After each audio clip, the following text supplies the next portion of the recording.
Hello everyone, welcome back to Professor Layton and Diabolical Box, and last time we finished the camera puzzles, finally.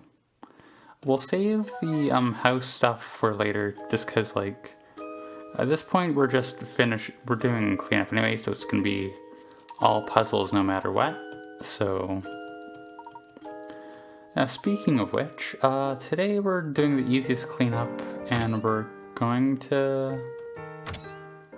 do these in Granny Riddletons. If we have some leftover, if we have time left over, which probably will, to be honest, I don't know what we'll do in that case, but we'll bring that bridge when we cross it, you know? Puzzle 62, smell the roses again. Oh, this is, how would you get this? Because this was on the train before. 40 pick rats, right? Nothing smells quite as sweet as fresh cut roses. Can you help freshen up the whole room with their fragrance? Tap a square with your stylus to place a rose. The fragrance of each rose reaches 2 spaces in all directions but can't penetrate walls. If the fragrance of 2 or more roses overlaps, the resulting smell will be overpowering.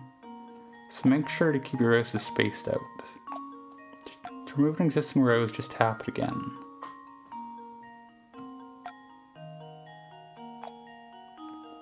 Alright, I'm just gonna go with the most efficient at first, and then we'll adjust for any mistakes like that, any issues.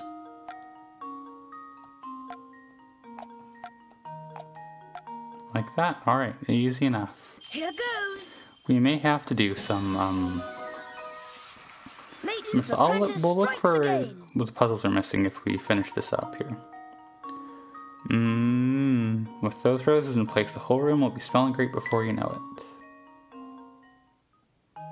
We missed out on their little post-puzzle commentary. 98, jars and cans, 1. This is from the lady in the alley, I think? 25 pick rats by the garbage heap? It is not, it's from the store. A long line of jars and cans sits on the counter. Your job is to rearrange these items so that both jars and cans are grouped with items of the same type. However, in doing so, you must always move 2 containers at once. Move items around by touching the red icon between 2 containers and dragging the selected pair around with your stylus. Alright, I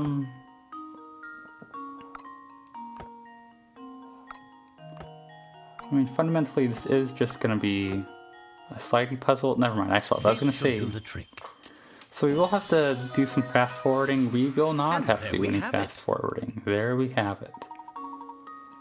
Well done. You can solve this puzzle in as few as 4 moves. How many moves did it take you? I don't know. Enough. And we're left off with 113, a stack of dice. How many pick rats is this? 30. Beautiful. You stack 3 dice in column. At the points where 2 dice touch, the faces that are touching add up to 5. If one visible face on the bottom die is showing a 1, what must be the face on the top die?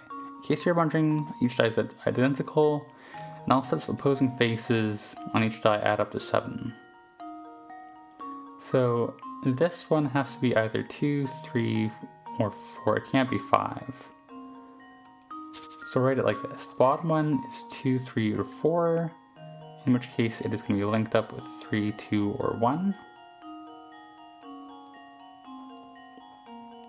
I don't know what my diagram is supposed to be here, but 3 will make this one a 4, 2 will make it a 5, 1 will make it a 6. And then, so obviously this has to be a 1 up here. I think that's the answer, right? And now to test my theory. No? Did I mess up? Well, I was trying to go, possibility eliminated. Quick, and I guess I went a little too quick. No, 1's on the bottom, 6 is on the top. Never mind, I'm dumb. I didn't think about it long enough. It is 6. Consider this puzzle solved. Right, just a minor oversight there. It's all good. Unsolved. That's right. So you know the sum of each set of opposing faces is 7. You can easily narrow down the possibilities. With a little smart thinking, as detailed above, you'll soon arrive at the answer 6. And they draw the exact same diagram I had before, just, they added the layer that I forgot at the top, so that's pretty cool. Got a new hamster toy. My hamster's already fit enough, so it doesn't matter. Alright, well that's that. At this point, alright, we'll look at this. Oh boy, there's a new block. Yeah, get blocked in, idiot. What's left to do is clear out our puzzle index, so like, I'm just gonna look through and see, I'll find the first one we're missing, and then I'm just gonna look up where it's at. Because I don't feel like snooping around everywhere. We've already beat the game, I think it's fine. Okay, 64 is our first missing one. Alright, in the antique shop, we have to talk to this goober, Dawson. As much as I love antiques, I adore puzzles even more. I've got a vintage puzzle I'd love to share with you if you'd like to listen. You'd be honored to hear it. Wonderful.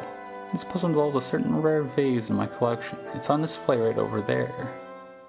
Why are your pupils square? 64 stones in a vase, 20 pick rats. This vase holds 101 stones, each identical in size and feel. There are 50 black stones and 51 white stones. Now put on this blindfold, reach in and pull out as many stones as you'd like. When you're finished, if you remove an equal number of black and white stones, you'll see a number of gold pieces equal to the number of stones you pulled out. How many stones should you remove to give yourself the best chances of removing an equal number of stones while getting the most money possible? Those are actually two different questions. I think they just mean to maximize how much money you'll get, but if you want to maximize how many you the expected value, like if you pull out 100, the probability is going to be the probability of like pulling out equal numbers the same as like one selected being the one left over being white. So you have a 51 and 101 chance times you're going to get 100 gold pieces, which it's 51 times 100 over 101. So I don't know exactly what that is, but it's gonna be like, I think that's close enough to 51 that by decreasing,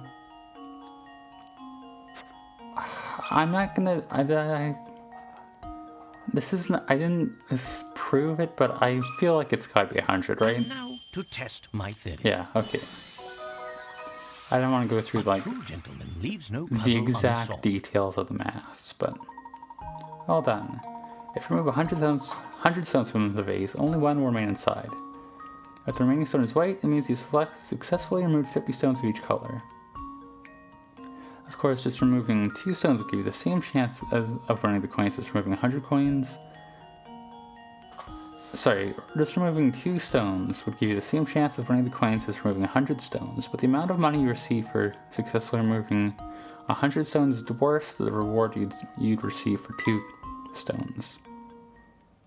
Simple enough. Deftly solved. You're quite the sharp one, aren't you? So that's 64, now we get to look through the index again. Wait, I just noticed, is the icon for hint coins is different now, right? It's like a bag. I don't know what's up with that. I appreciate the vibe though. Alright, so for the next one, we actually need to give Dawson tea. So we're just gonna make him the kind of tea he needs, which is apparently this. Like I said, I am just gonna be looking these up. Oh, did we already make that? We did. Never mind. I already had that one. So he wants Cayenne Twilight if we haven't already given it to him. Oh, over here. Shut up. Let's talk to him again. Does he have a new puzzle for me, or do I have to? There are too many people in this town who prize gold and silver above items of real worth. In my opinion, real treasures of full sense are those items that have witnessed its long history. Great. Can I just tap in? I can tap in. Are you thirsty? No?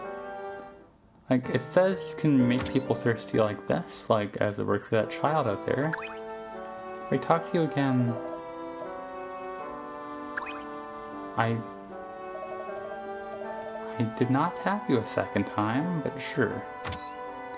Alright, I'll do this a couple more times. If we don't get anywhere, we'll just skip this one for now. Jackpot! Let me out, you rodent, you creature. Okay. Like, I don't think it's working. The child there... Over here! Oh, God, shut up. Yeah, I don't think he's gonna give us anything, so we'll move on for now. Okay. So for Sammy, the next one we have to talk to Sammy here. And apparently he also needs to be thirsty, so I guess that's just like the 5 for today. Okay, he is thirsty. And we need to make him cinder flour, which I don't have the ingredients for. Okay, well, great. I guess we're going on to the next one for now. Alright, so we gotta talk to Felix. He's thirsty though, I don't feel like dealing with that, so... Man, there's no water supply in this town, is there? Because, like, everyone is just thirsty. We'll just talk to you and see if we can get through this. What seems to be ailing you? Every day I stand out here for hours and hours. All that standing really does a number on my knees. I should really start scheduling a mid-shift break or something. You don't take any breaks? That's not healthy. Being a doorman does sound like an exhausting job. Perhaps a cup of tea would help restore your spirits. I'd happy to brew you some. Shit, but I warn you. Working at a 5-star restaurant has made me picky about what I drink. If you can brew something that tastes mild with a hidden to spice, I'll be a happy camper.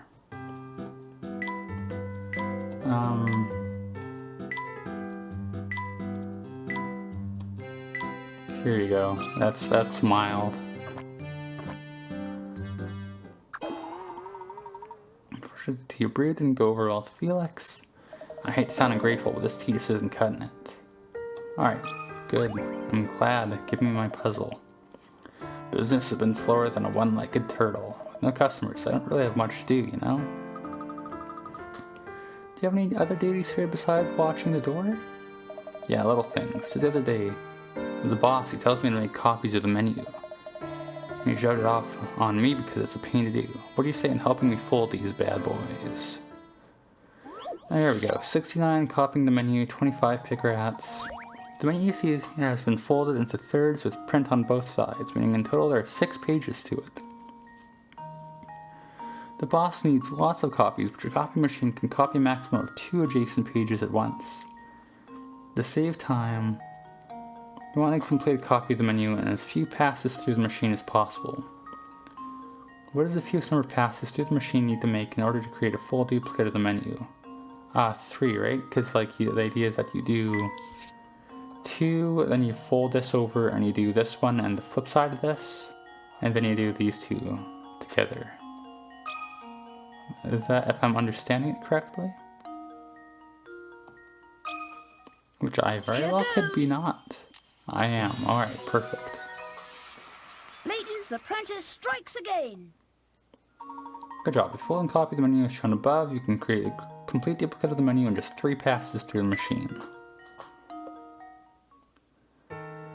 Oh, so that's how you do it. I was thinking I'd have to fold them all fancy style. There are probably nicer ways to do it. Are you sure your boss is okay with you doing it like this? Ha ha ha, no one's gonna notice. Everyone's usually busy picking what they want to eat. Nobody's gonna notice what they're getting their choices from. If you say so, mister.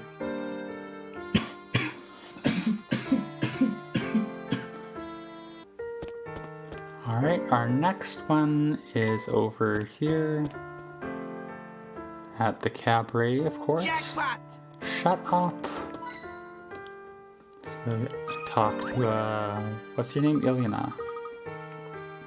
Oh, so I take it you do want to come inside and look around, no, look at those red little cheeks. My, but you're shy. This is a weird interaction. Here, try out this puzzle. It'll relax you. 71. How old is she? 30 picarats. A boy and girl are chatting at a local cafe. Looking up from his coffee, the boy says, "You know, I'm 20 now, but back when I was as old as you are now, you were half my current age." Neat, huh? As you can see, the boy isn't the most concise of speakers, but using what he's said, how old is the girl he's chatting with? When I was as old as you are now. So her age is, we're gonna say her age is X. When I was as old as you are now. So the idea is that, like, this is, 20, so like, going from here to here, we're adding X minus 20. So this would be 2x minus 20, right? So I think the idea, if you solve that, between half, that would imply she's 30? No, she's 10. Wait, hang on, I did this wrong. Sorry. I had the answer, then I erased everything, and then I forgot it. Oh, hang on, I misread it. I thought she was half his age then. She's half of his age now. So the idea is like, this is X, this is X, this is 20 minus X. But this is equal to half his current age, 10. So the answer is 10. No, it's...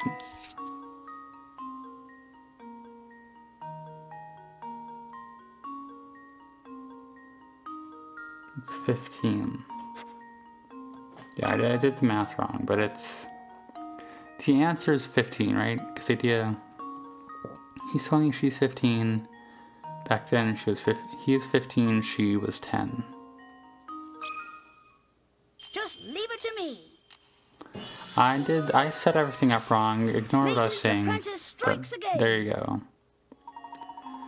Nice. A careful read of the puzzle reveals that when the boy was the girl's current age, her age was half the boy's current age.